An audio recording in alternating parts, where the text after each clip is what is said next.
Hello EFD squad and welcome back to Continental Club, where we discuss the hottest topics in European football as selected by you, the beautiful people at home. Joining me, it's Pato, it's Doug, it's a very Waitrose lineup. There's no Joe. I'm expecting the quality to go from here to here. Oh wow, Ooh, pressure on. Ambitious. Jump. And let's jump right in to the first question from @Asanka A. And they've asked, will Cristiano Ronaldo take Portugal to the finals and win the Golden Boot? And after 4 goals in 2 games, Doug, he's made a bloody good start, hasn't he? Yeah, he certainly has, averaging a goal every 45 minutes in this tournament so far. He's scored from all 4 of his shots on target. He's only got 2 off target, which just goes to show that his normal shooting statistics that you see at Real Madrid, where he can take 4, 5, 6, 7 even, he's not really producing on the same scale, but then they were playing Spain in their first game as well, so they were never bound to. He is now the leading European goal scorer of all time with 85 goals, a ridiculous stat. He's now overtaken Puskas, who was on 84, and he only has Ali Daei with 109 goals in 149 caps for Iran in front of him. Icon. And no one is that surprised. He was used really effectively by Zidane towards the end of the season. He always peaks towards the end of the season in big games now, especially with his advancing years. He scored 44 goals in 44 games for Real Madrid this season, having had that slower start, which is actually his best goal-to-game ratio since 2010-11, when he got 54 in 53. So no big surprise. Portugal have been quite lucky in parts. They obviously got that David De Gea in the first game. They got a penalty and a free kick in the first game, which you probably wouldn't expect. Enforced errors though, all won by Ronaldo, this is true. assisting himself. But they've only got 5 shots on target in their 2 games, but have scored 4 goals and have 4 points and look like they're favourites to top that group now. They haven't been at their best, but they're getting the job done. They're a very effective team. They're pretty solid. As you saw in Euro 2016, they know how to win in the latter stages. Do I think they'll win the tournament? No. Do I think Ronaldo has a good chance to win the Golden Boot? Probably. He probably only needs another 2 games and then he'll be on 6, potentially, especially with their game against Morocco coming up. Iran coming up. So it's looking good for Ronaldo for the Golden Boot. But Pato, what do you think about Portugal at the moment? I think that Portugal will actually be hoping for kind of big teams as they go forward. I think they play their best when they're playing against a side who are just going to kind of crash against them. Though actually, they're likely to draw Russia if they were to come second in the group, I think. And that would work quite nicely as well. I think the Russian team, they're kind of been whipped up by the home crowd, and teams playing at home do tend to do well at the World Cup. But I think that, they might perhaps overextend themselves. And I think that Portugal will just always find a way to get Ronaldo good quality shots. Like, there's definitely more to come from the guys around him, more creativity, which I think Ham was going to talk about in a minute. But I think, I don't know. If I were Portugal and I drew a couple of big teams and I was able to play in my defend and counter system, then I'd fancy my chance at making a semi-final, really. So I don't know. I think they can do a job on just about anyone, because while there are other teams trying to defend deep, Portugal have been doing this for a long time. Fernando Santos is one of the longest-serving managers in international football. They know their system. They've got the personnel to do it. They don't overextend with those kind of old centre-backs. They do protect them, as ponderous as they can look at times. So yeah, I don't know.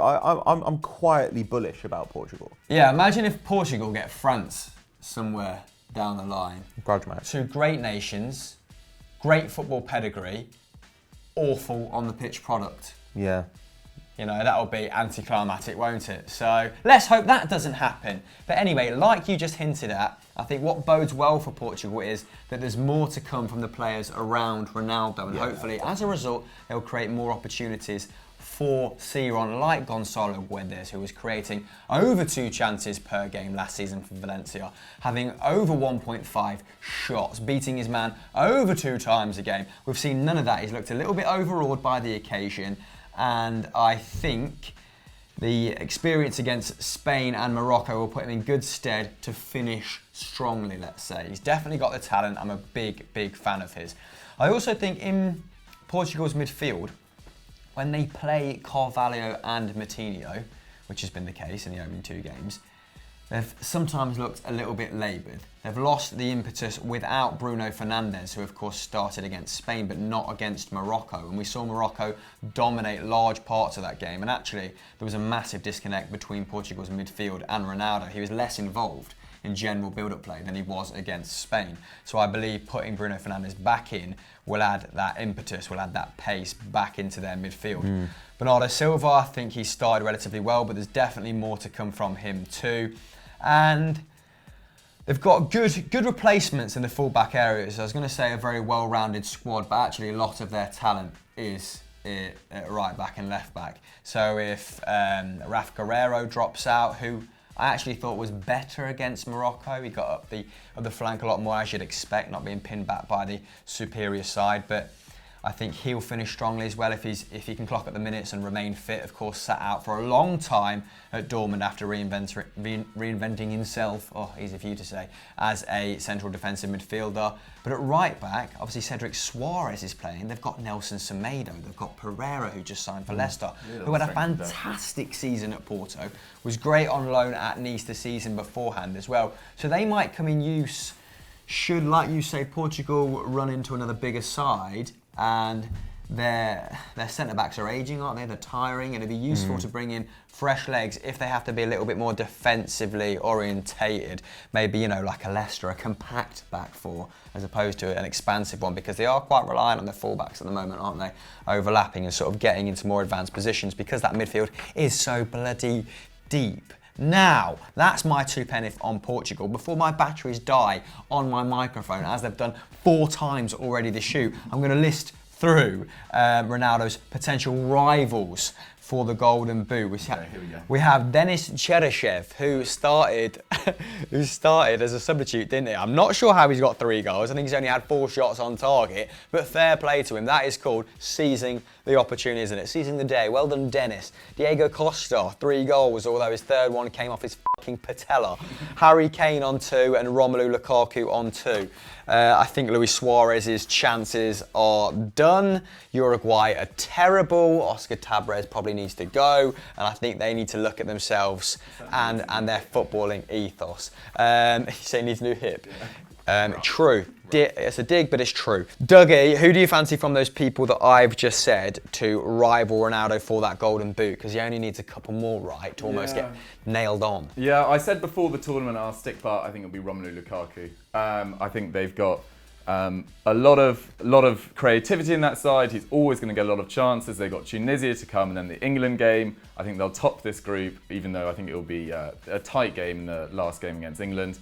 And then Romelu Lukaku's record for Belgium in the last 9 or 10 games is ridiculous. I think he's got something like 15 goals in his last 10 games for Belgium. Jeez. He's the main man for Belgium. He really feels the love of the Belgian people. Apparently, I read an article this week that he said he's always felt that at least since he broke through, that he feels more loved at Belgium than he has at his club sides. Yeah, because he said before, especially in that Players Tribune article that I retweeted, fantastic. Really good. That people in Belgium, when he moved to Chelsea, almost revelled in the fact he didn't succeed straight away, which was really odd. When he wasn't doing well, they'd say he was a Belgian of Congolese descent. Yeah. They'd always sort of make this sort of slight racist element bring in. Racist. And then when he started banging at West Brom, they sort of took him in, and really, he's become a fan favourite. I also think Diego Costa, I think Spain will probably make the semi-final, so he's in with a good shout. But yeah, it'll be really interesting to see who comes out on top. The question on everyone's lips though, Doug, whose free kick was better, Ronaldo against Spain, or this beauty? Play that shit, Liv. Either one of us scores, it's a win, all right? Get to go home.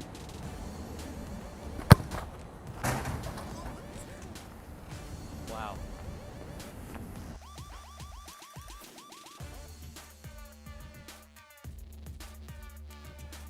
I mean, he's got nowhere near at any point. He's absolutely shanked. Doesn't matter. You only need to get it in once, baby. He's hit on top of me. Get off of me. Well done, mate. Hamill, well done. Good strike, that. You surprised me. You surprised me. I'm going home. What a goal. Like we did in Sunday Vibes, we're going to rattle through some quick fire questions now, guys. Non-World Cup related, just to keep things nice and fresh, starting with... At Lars Yeamakers, should the baller move to prove how great he is? If so, where should he move? kick us off, Pato. A little bit of an odd one, this, because he's coming off the back of a bloody brilliant season, and he's single-handedly demolished Barcelona in a Champions League semi-final. Yeah, I don't know. If your argument's that like he needs to move to prove how great he is, then surely he should move to a bad club just to see how much of a difference he could make. Like I don't really see the argument. Like I think if you went to a Bayern Munich, for instance, and then they won the league, everyone would say, well, of course they're going to win the league. They're Bayern Munich. You know, there's a relatively small pool of clubs where he could go, make the difference between them not winning the title and winning the title, and in the process prove himself to be one of the best players in the world. I think he already is great. I think anybody who pays attention to him can see that. He's an outstanding creator. He's also a great goal scorer. He's a great dribbler as well. He's as similar to Messi as it's really possible to get without being Neymar. I don't know. I mean, I'd certainly like to see him come to the Premier League. I'd like to see him play in Spain. I think I was quite excited that idea of him replacing Lewandowski at Bayern Munich. I mean, that would be fun. If I were to just pick any team, I'd love to see him play under Simeone at Atletico. I think if Griezmann left and they somehow got Dybala, it would never happen, but that would be the most fun thing that could happen. And I actually think that there's a little window for Atletico Madrid next year to maybe try and sneak a second title under Simeone. Fairly comprehensive, some very valid points in there. Doug? Yeah, I'm with Pato. I don't really understand what more he can do, except for, I mean, he's been, consistently overlooked by a series of Argentinian coaches. If he shines at a major tournament, I suppose that will prove to the world how great he is. If he was to move, I suppose it has to be to a Champions League winning club, a club that's going to be in, finals, year after year. Hopefully, maybe he could replace Messi at Barcelona one day when he retires. But I expect Messi to probably retire after this World Cup, especially if they don't go through the groups. So he could be the long-term heir there. As with Pato, I'd like to see him at another club, but I think he's doing perfectly well at Juventus. I don't think they're going to be that close to winning the Champions League next year, but keep doing what you're doing, Paolo. Yeah, I agree. I mean, he's been part of a Juventus side that's won 7 on the trot. That's reached 3 Champions League finals or 2 in 5 years. He's working under one of the best managers in world football, in one of the best, most consistent, well-run setups. So I don't think he'll feel any great pressure to move in order to justify, in order to try and contend for the Ballon d'Or, let's say. And I actually think people underestimate the job that is currently being done at Juventus. 10 years ago, they were in Serie B. Then, after that, they finished 4th, didn't they, and 7th under a series of coaches like Claudio Ranieri. It took Conte to come in, reinvent them. Massimo Allegri has somehow done that again. He's bettered the legacy. Yeah, the fact people are bored of them shouldn't take away from their achievement. Yeah, almost. So they're one of the most consistent, ruthless sides in world football at the moment. So unless he goes to a Barcelona or a Madrid or a Manchester City, I don't think there's a better destination for him. Let's move on, because we actually spent quite a bit of time on that. It's supposed to be quick 5 questions, for goodness sake. Swagato Sarkon 99, we got our next question. What do you think of Leno joining Arsenal, Pato? Is he the long-term answer between the sticks? Because you were a little bit dubious of this one, weren't you? Yeah, I mean, if you look at his performance against expected goals, then generally he's saved fewer than you would think he should. On the other hand, he's pretty decent with his feet, which will be quite nice change of pace after check. He also won't drop the ball into his own goal quite as much as Ospina does. I think he'll be fine. I don't think he'll be great. Which is good. Sure, He's 26 years old as well, so if he doesn't have a good couple of seasons, you can always sell him back to the Bundesliga. It doesn't look like the fee's going to be terribly high. 20, and also right? Arsenal, about 19, 20. But I think also that Arsenal have an analytics company. They have StatDNA, so I assume that they're looking at his data, and I assume they have better data than I do. So I would hope that they've seen something there. But I don't know. I'm not hugely optimistic, but I think he'll be totally fine. All right, next question, and probably our most interesting one today. You can kick us off, because I sort of threw you under the bus there with Leno. I have absolutely nothing to say about Leno. And this one's from Julian 185555697. A lot of Julians on Twitter. Do you think Napoli can rebuild, stay in Serie A without Sarri/Jorginho? I mean, stay. That's a little bit silly, isn't it?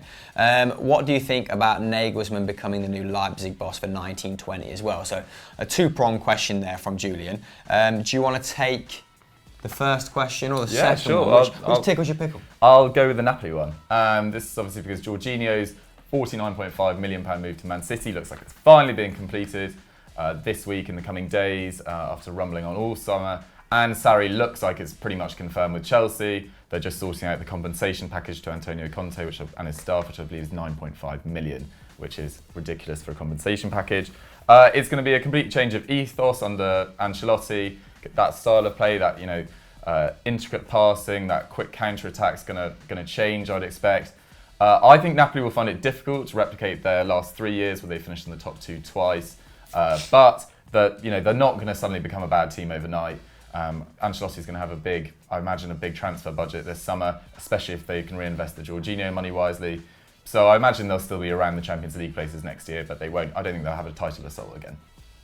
Pato, Leipzig. A few very valid points there. I'm not just ignoring what you're saying. It's all very valid. Don't worry. But quick fire questions, just let's move on.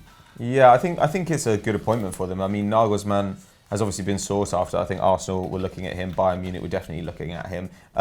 He's kind of doing a bit of a tour of the least liked teams in Germany, though. I mean, Hoffenheim are kind of hated for being a new money side, and now he's going to RB Leipzig, who are, of course, software mogul. The new money side par excellence. I think he's a versatile young manager. It fits in well with Ralf Rangnick and what he's trying to do with kind of RB's overall properties. I think that he'll probably do a better job of developing individual players maybe than Hasenhüttl did, and he's a little bit more flexible perhaps. Like Hasenhüttl is going to run out his 4-2-2-2 regardless of what happens, whereas Nagelsmann will look at the talent he has there, look at the people he can get, and probably be able to adapt to that situation. And I think with Kovac taking charge of Bayern, I can't see him lasting terribly long. And with Favre at Dortmund, this is a good window for Leipzig as well. Like, those are two very weak managers. Interesting next year. Do you think Hasenhüttl can feel a little bit hard done by, given the season they had, obviously, when they first came up to the Bundesliga? And do you see him going anywhere? There's obviously him and the old Leverkusen manager, Roger Schmidt. They're both on the market now. Maybe one of them will go to a lower German side. I don't know if I'd take a job at a lower German side if I were one of them. I think that they could probably wait for a better side. Like, I think Hasenhüttl will probably get a chance at a decent job at some point, because something like of the level of Sevilla or something will become available at some point, or one of the bigger Italian clubs. Hasenhüttl is certainly a good manager. I think he was a little bit screwed over this season by the fact that they were still rebuilding the side and suddenly had to contend with the Champions League as well. Yeah. Naby Keita was banned for a series of games, and then they agreed. And he and Forsberg as well were kind of thinking about heading off. Forsberg wanted to go. Yeah. So I think that probably he'll take charge of a decent club at some point. I mean, if Lazio ever lost somebody like Simone Inzaghi, then I think Hasenhüttl would be quite an interesting heir to somebody like him. The way that they play is not hugely dissimilar, I think. Yeah, I think Nagelsmann has definitely hit a glass ceiling with Hoffenheim, and that was the impression I got whenever he was asked about the Bayern job, about the Dortmund job. He always seemed open to the prospect of moving on, didn't he? But yeah, like you said, that is a really interesting dynamic, and I think there's some parallels with the whole Kovac, Favre and Nagelsmann dynamic in the Serie A. Maybe not at the top end, because I think Allegri is still the best coach in that league and Juventus is still nailed on to win it. But now that Ancelotti's in charge of Napoli, I think success is less guaranteed, and I think even if they secure Champions League football next season, just maintaining that level or just Ancelotti bringing a bit of stability to the club could be seen as a positive, maybe, because you've got Inzaghi knocking at the door, Inter Milan signing people like Nainggolan, and we're all fans of Luciano Spalletti at Inter. You say with Di Francesco has put together a very solid Roma side. So I think below Juventus, it's a little bit more gung-ho than it has been in previous years. They are signing well, though, aren't they?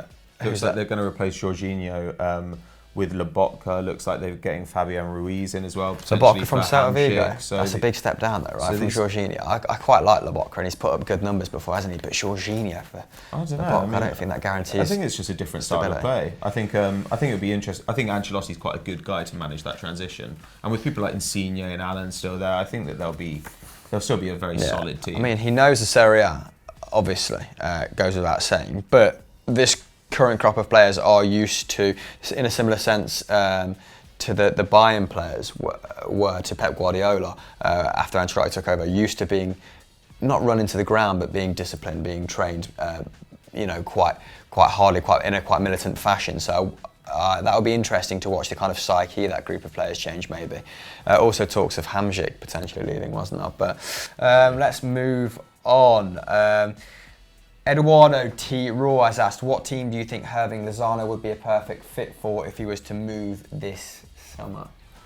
Dougster. I'd like to see him at a better club than this, but I just think it makes sense. I actually think because Marcel Brands has gone to Everton to become the sporting director there, he'd actually be a really good fit for Everton.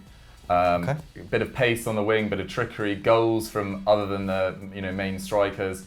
I think he'd be really good there, but maybe he can aim higher, especially if he carries on his form from this World Cup. He played really well against Germany, got that goal. But then I can't really see maybe a Chelsea. I think they need, if Willian leaves, they'll need a wide player. If Hazard leaves, they'll need a wide player as well. So yeah, those would be my two picks, Everton or Chelsea. If I was him, I'd go to Chelsea. What about you, mate? Inter, I think would be fun. Inter are trying to regenerate their attacking options.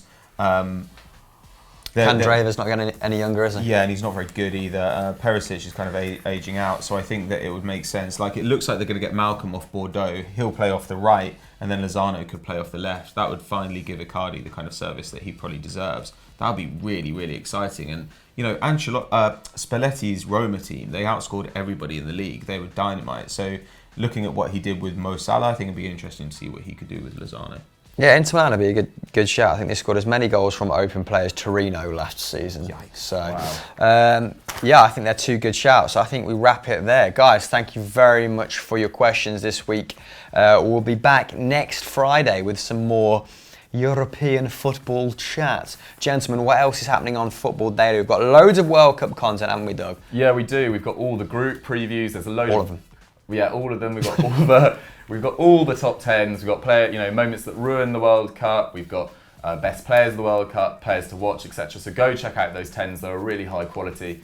And then while you're here, why don't you go over to Football Daily where VFN's just dropped, and I believe they're talking about Messi's future with Argentina. So that'd be a good watch too. Ooh.